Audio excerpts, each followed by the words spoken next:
पहले जब उनकी सरकार थी उन्होंने कहा था कि देश की संपत्ति पर पहला अधिकार मुसलमानों का है। इसका मतलब ये संपत्ति इकट्ठी करके किसको बांटेंगे? जिनके ज्यादा बच्चे हैं उनको बांटेंगे।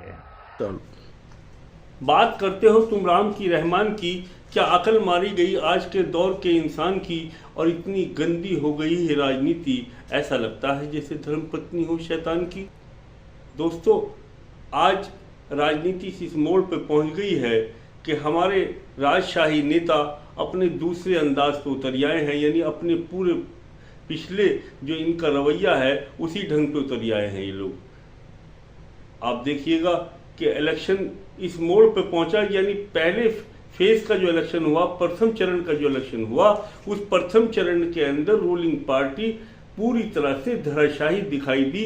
तो अब उस रूलिंग पार्टी के अंदर इस कदर की बौखलाहट है कि वो अब हिंदू और मुसलमान को उतराए हैं। हमारे माननीय प्रधानमंत्री जी का आप सुनिए कि जनसभाओं में किस ढंग से वो अपनी बातों को रख रहे हैं, यानी कहीं वो हिंदू मुसलमान रखते हैं, तो कहीं वो गौशाला की बात करते हैं, तो कहीं गोबर की बात करते हैं।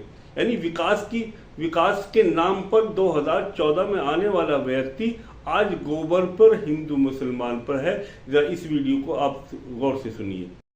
आइए नवाब नादिन चंगेजी, आइए जरा पुतले पे नजर डालिए। और पहले जब उनकी सरकार थी उन्होंने कहा था कि देश की संपत्ति पर पहला अधिकार मुसलमानों का है। इसका मतलब ये संपत्ति इकट्ठी करके किसको बांटेंगे? जिनके ज्यादा बच्चे हैं उनको बांटेंगे। झूठा घुसपैठियों को बांटेंगे। क्या आपकी मेहनत की कमाई का पैसा घुसपैठियों को दिया जाएगा? आपको मंजूर है? ये कांग्रेस का मैनिफेस्टो कह रहा है। मैं कब हो गया ये? कब हुआ कब? कि वो माताओं बहनों का सोने का हिसाब करेंगे, उसकी जड़ती करेंगे, जानकारी लेंगे और फिर उस संपत्ति को बांट देंगे।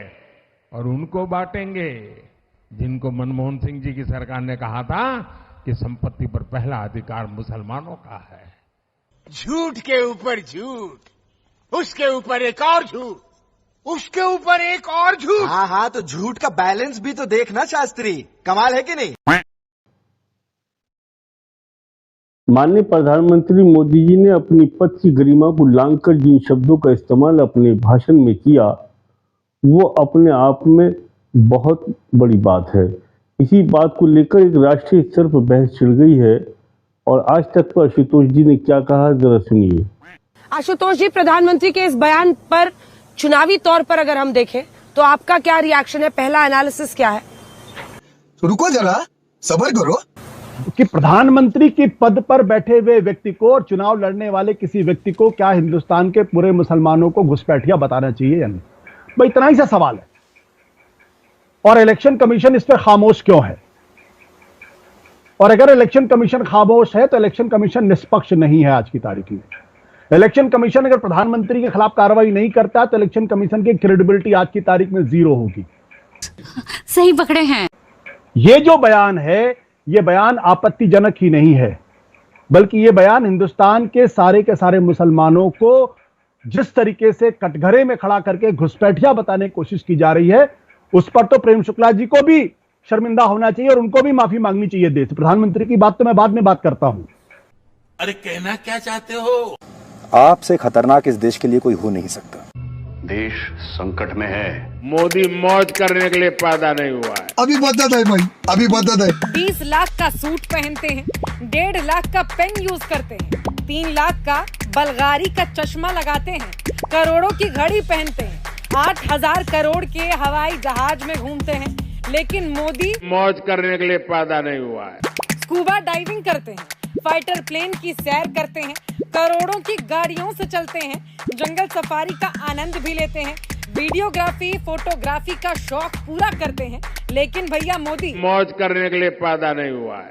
60,000 रुपए किलो मशरूम खाते हैं, डिस्कवरी के लिए शूटिंग करते हैं, एक दिन में 4 बार कपड़े बदलते हैं, फिल्म स्टार्स के साथ गॉसिप करते हैं, बिल गेट्स को ज्ञान दे देते हैं, लेकिन मोदी मौज करने के लिए पैदा नहीं हुआ है। अखबार के हर पन्ने पर छाए रहते हैं, टीवी पर दिन भर अपना गुणगान करते हैं, रेडियो पर मन की बात सुनाते हैं, सड़क पर बड़े बड़े होर्डिंग्स लगवाते हैं, मेट्रो में भी नजर आ जाते हैं, लेकिन मोदी मौज करने के लिए पैदा नहीं हुआ है। मगर मोदी जी इसे मौज करना ही कहते हैं। अपने 10 सालों में आपने यही तो किया है। वाह मोदी जी वाह वाह।